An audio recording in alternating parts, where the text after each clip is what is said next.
আগেকার দিনের বাচ্চারা যেভাবে ফোনের জন্য বায়না করতো ভার্সেস এখনকার দিনের বাচ্চারা যেভাবে ফোনের জন্য বায়না করে। আগেকার দিনে ওমা বল।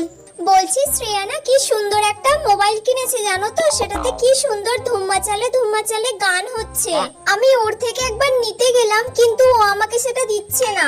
ও মা তুমি আমাকে ওইরকম একটা মোবাইল কিনে দেবে গো? না ওসব কিনতে হবে না দাও এখন। না মা, কি সুন্দর ওটাতে ধুম্মা চালে গান হচ্ছে, আমার খুব ভালো লাগছে। আমি ওই মোবাইলটা কানে দিয়ে ওই গানটা শুনবো। আচ্ছা ঠিক আছে, আগে ভালো করে পড়াশোনা করে নে। হ্যাঁ আমি সব পড়া করে যা নেব। পড়তে বস তাহলে। আচ্ছা ঠিক আছে। এখনকার দিনে মানা খাবি আয়। না, আমাকে যদি না এক্ষুনি ফোন দাও, আমি যদি গেম না খেলতে পারি তাহলে আমি খাবো না, পড়বো না, কিচ্ছু করবো না।